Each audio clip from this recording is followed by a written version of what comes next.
The wind whispered secrets across the parched plains, carrying the scent of dust and the promise of hardship. Jebediah and Billy, brothers bound by blood and circumstance, drifted through the west like tumbleweeds, searching for a place to put down roots. Jebediah, weathered and hardened by years of wandering, watched over his younger brother with a fierce protectiveness. Billy, though smaller in stature, possessed a spirit that shone bright, a naive optimism that Jebediah both admired and feared. They weren't looking for riches, just a patch of land and a chance to earn an honest living. They found work where they could, mending fences, breaking horses, anything to keep hunger at bay. They shared stories around crackling campfires, dreams of a future where they wouldn't have to keep moving, always looking over their shoulders. Little did they know, their simple existence was about to collide with the brutal reality of the West, a reality ruled by men who valued land and power above all else. The ranchers, fat on stolen water and cheap labor, saw them as nothing more than dust under their boots. The contrast couldn't have been starker. Jebediah and Billy's weathered faces and patched clothing spoke of a life lived on the fringes, their possessions carried on a weary mule named Bess. They ate beans from a tin can, slept under the vast, unforgiving sky, and measured their wealth in calluses and shared stories. Then there were the ranchers. Their sprawling haciendas, built with stolen lumber and sweat, stood as monuments to greed. Fine horses, polished saddles, and the glint of gold teeth marked their superiority. They feasted on roasted beef, drank whiskey that cost more than Jebediah and Billy earned in a month, and saw the land as theirs to exploit. Their wives wore silk dresses and diamond rings, symbols of a wealth built on the backs of others. One evening, Jebediah and Billy rode past the Iron Cross Ranch, the largest and most opulent of them all. The air hummed with the sound of laughter and music, a celebration of their ill-gotten gains. Billy, his stomach rumbling, looked at Jebediah with a longing in his eyes. That look would soon become a deadly spark. The ranchers, led by the cruel and calculating Bartholomew Bart Cutter, ruled with an iron fist. Cutter, a man whose smile never reached his cold, gray eyes, had built his empire through intimidation and violence. He controlled the water rights, effectively holding the smaller farmers and drifters hostage. His men, a pack of ruthless gunslingers, enforced his will with brutal efficiency. They were known for their swift and merciless justice. Cattle rustling, even for a starving family, was met with swift retribution. A hanging tree stood prominently on Cutter's land, a grim warning to anyone who dared cross him. They saw themselves as above the law, answerable to no one but themselves. They believed the land was theirs, and anyone who challenged that belief would face the consequences. They didn't care about fairness or compassion. Only power mattered. Cutter often boasted that he could buy and sell anyone in the territory, and few dared to doubt him. His word was law, and his law was final. The relentless sun beat down, baking the earth and withering what little crops Jebediah and Billy had managed to coax from the dry soil. Hunger gnawed at their bellies, a constant reminder of their precarious situation. Billy, weakened by days of meager rations, grew increasingly desperate. He saw the plump cattle grazing on Cutter's land, a symbol of abundance mocking their poverty. One moonless night, driven by desperation and a misguided sense of hope, Billy slipped into Cutter's pasture. He managed to separate a young calf from the herd, leading it away under the cover of darkness. It was a foolish, reckless act, born of hunger and desperation. He knew the risks, but the thought of food, of surviving, outweighed the fear. He planned to sell the calf at the next town, enough to buy seed and supplies to get them through the winter. He didn't see the riders approaching, silent shadows against the starlit sky.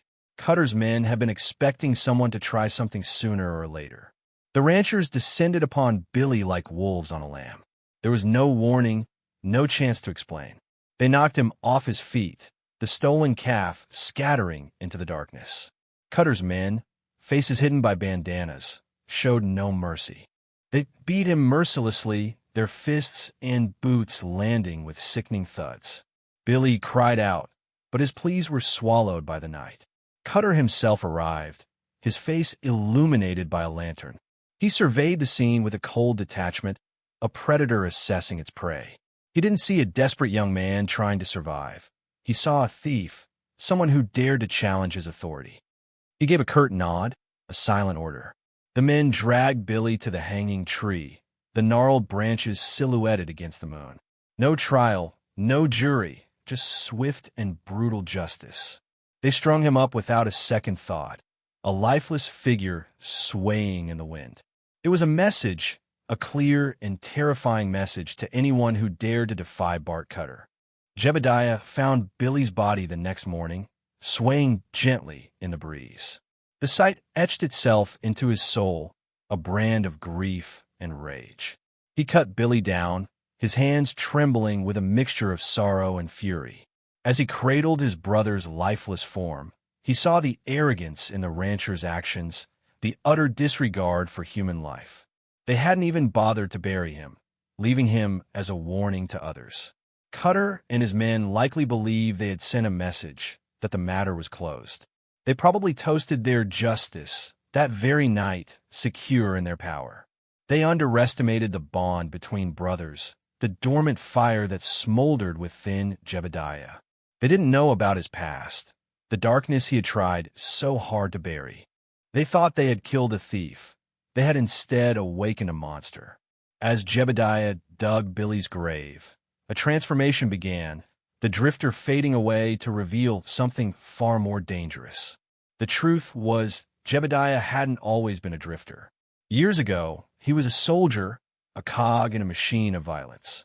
He rode with the Regulators, a brutal militia known for their scorched-earth tactics and unwavering loyalty.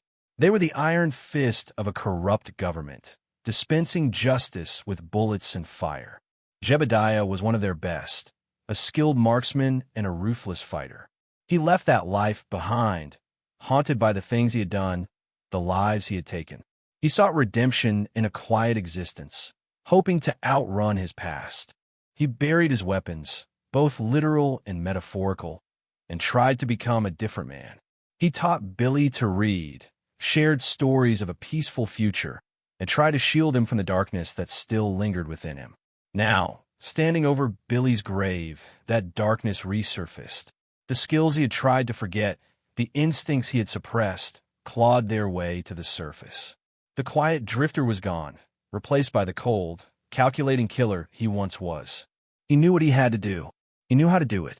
And he knew he wouldn't rest until Cutter and his men paid for what they had done. The days following Billy's burial were a torment of grief and inner turmoil. Jebediah wrestled with the monster he had tried to bury.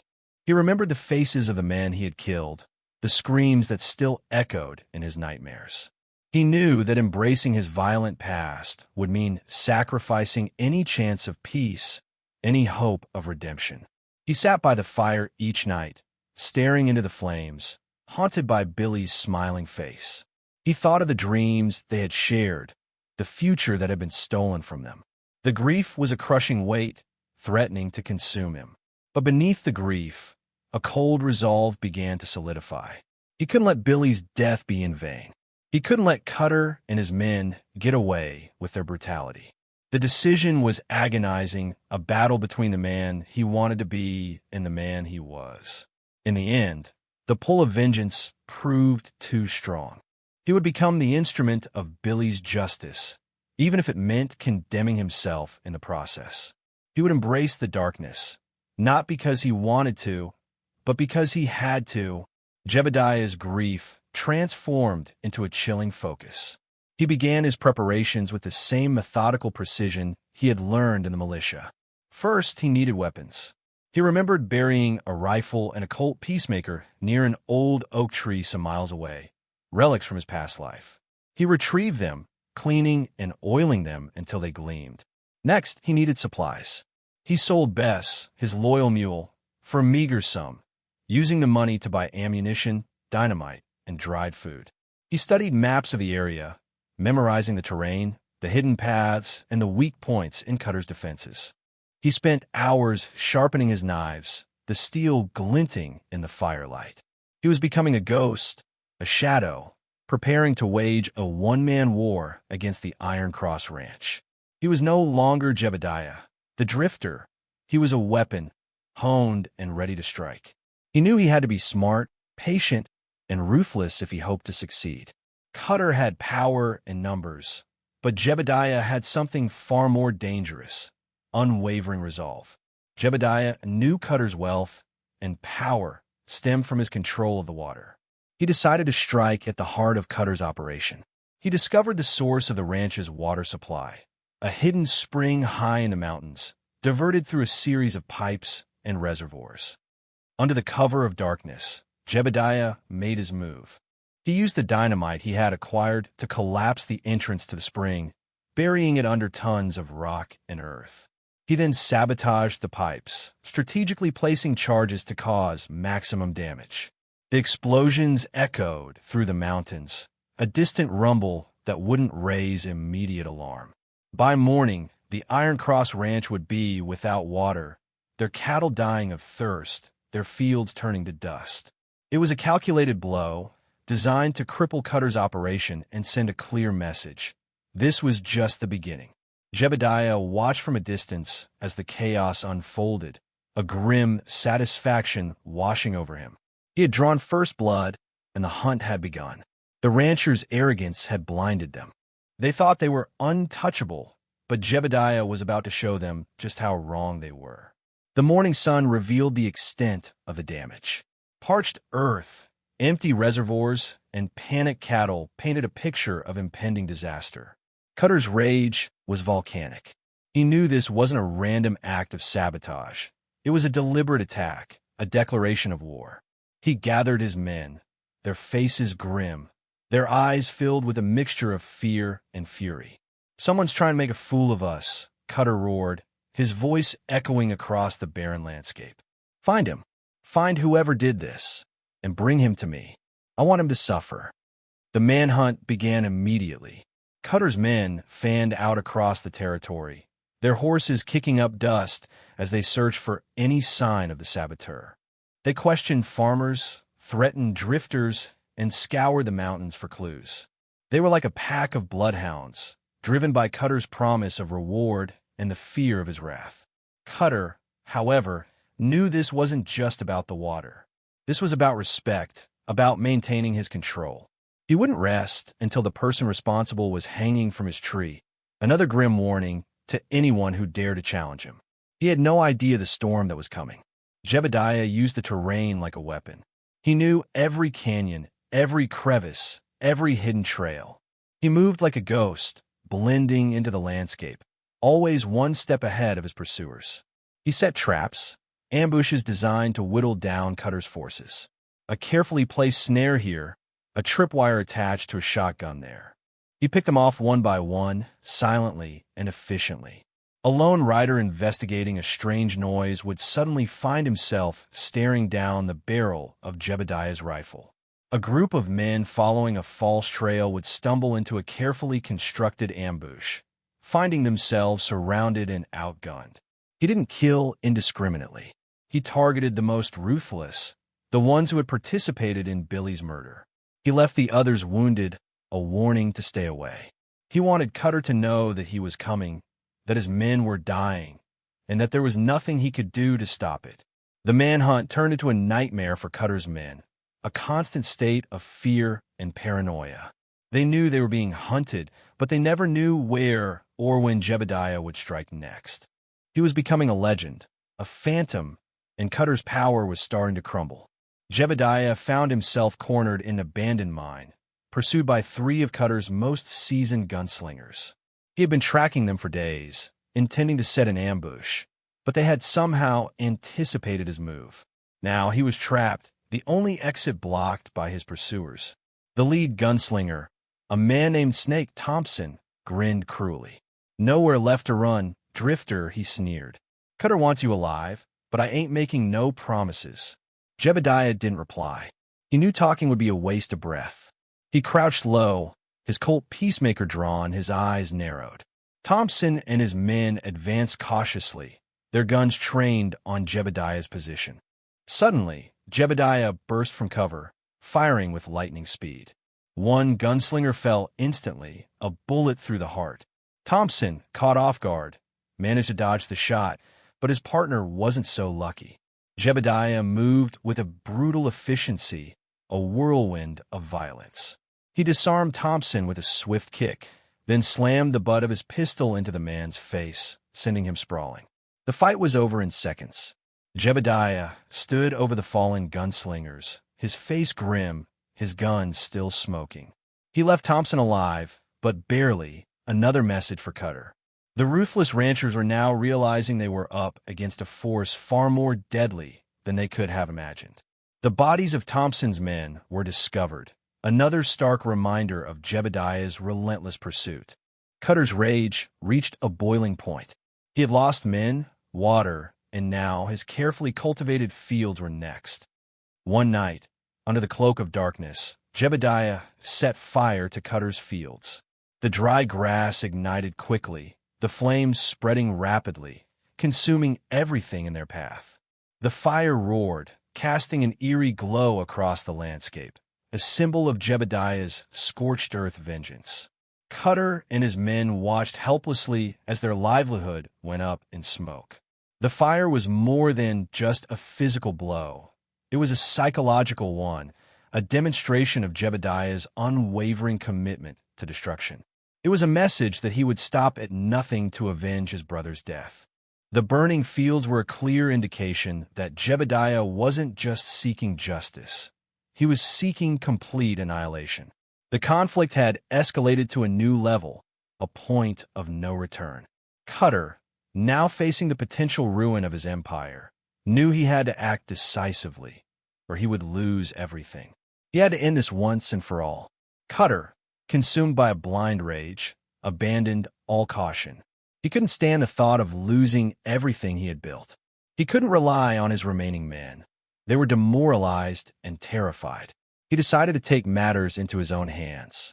He would hunt Jebediah down himself. Ignoring the pleas of his advisors, he saddled his finest horse, strapped on his gun belt, and rode out alone, determined to confront Jebediah and end this once and for all. He was fueled by a potent mix of anger, fear, and desperation. He envisioned himself killing Jebediah, restoring order, and reclaiming his power. But his rage blinded him to the danger. He rode recklessly, leaving himself exposed, ignoring the signs that Jebediah was surely watching. He had underestimated his enemy, a fatal mistake. He thought he was a predator, but he was now the prey. His arrogance had led him into a trap, a final, desperate gamble that would determine the fate of the Iron Cross Ranch. Jebediah was waiting, patient and ready, for the inevitable confrontation. He knew Cutter would come, and he was prepared to deliver the final blow. Jebediah waited for Cutter in a clearing near the hanging tree, the very spot where Billy had been murdered. The setting was deliberate, a stark reminder of the injustice that had fueled his vengeance. Cutter arrived, his face contorted with rage, his eyes burning with hate. "It ends here, Drifter," Cutter snarled, dismounting his horse. "You've caused enough trouble. It ended the day. You murder my brother," Jebediah replied, his voice cold and steady. The two men faced each other, the tension thick in the air. Cutter drew his gun, but Jebediah was faster. He fired a single shot, hitting Cutter in the leg. Cutter cried out in pain, dropping his weapon. Jebediah approached him slowly, his face grim. This wasn't just about killing Cutter. It was about making him understand the pain he had inflicted. The ensuing fight was brutal and personal, a clash of wills as much as a physical battle. Jebediah, fueled by grief and years of pent-up rage, fought with a ferocity that surprised even himself. He eventually disarmed and subdued Cutter, leaving him broken and defeated at the base of the hanging tree. Jebediah could have killed Cutter. He had every reason to, but he chose a different path. He wanted Cutter to live with the consequences of his actions, to witness the ruin of his empire. He wanted him to understand the pain he had inflicted on others. He left Cutter alive, his legs shattered, his spirit broken. The once powerful rancher was now a shadow of his former self, a symbol of his shattered dreams. The Iron Cross Ranch was in ruins, its fields burned, its water supply destroyed, its men scattered.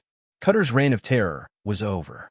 Jebediah looked down at Cutter, a flicker of something akin to pity in his eyes. "This is for Billy," he said softly, before turning and walking away. He left Cutter to face the consequences of his choices, to live with the knowledge that he had lost everything because of his greed and cruelty. It was a fate worse than death, a living hell of regret and despair. The once proud rancher was now a broken man, a testament to the destructive power of vengeance. Jebediah had achieved his goal, but the victory felt hollow. He had avenged his brother's death, but at what cost? Jebediah walked through the charred remains of Cutter's fields, the smoke stinging his eyes. The once lush landscape was now a wasteland, a testament to his destructive path. He saw the empty homes, the abandoned businesses, the fear in the eyes of the few remaining townsfolk. He had avenged Billy's death, but he had also brought ruin to the entire region. He knelt down, picking up a handful of ash. He realized that vengeance had consumed him, turning him into the very monster he had fought against. He had become the instrument of destruction, leaving a trail of pain and suffering in his wake. He thought of Billy, of the peaceful life they had dreamed of. He knew that Billy would never have wanted this, that his brother would have been horrified by the violence and destruction.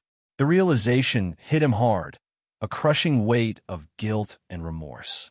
He had achieved his vengeance, but he had lost himself in the process. The victory was Pyrrhic, a hollow triumph that left him emptier than before. He wondered if he could ever escape the darkness that now clung to him. He had paid a heavy price for his vengeance, a price that would haunt him for the rest of his days. Jebediah mounted his horse, the setting sun casting long shadows across the ravaged landscape. He looked back one last time at the burning fields, at the broken man he had left behind. He knew he could never truly escape the memories of what he had done, the violence he had unleashed. He was a changed man, forever marked by loss and the brutal path he had chosen. He carried the weight of his actions, the knowledge that he had crossed a line from which there was no return. He had avenged his brother's death, but he had also condemned himself. Yet, amidst the guilt and remorse, there was a sense of grim closure. He had done what he had to do. He had honored Billy's memory in the only way he knew how. He had brought justice, albeit of brutal and unforgiving kind, to those who had wronged him. As he rode off into the sunset, the vast expanse of the West stretching before him, he knew his journey was far from over. He would carry the scars of this vengeance with him always, a reminder of the price of justice and the enduring power of brotherly love. He was a solitary figure against the fading light, riding towards an uncertain future, forever haunted, yet finally free.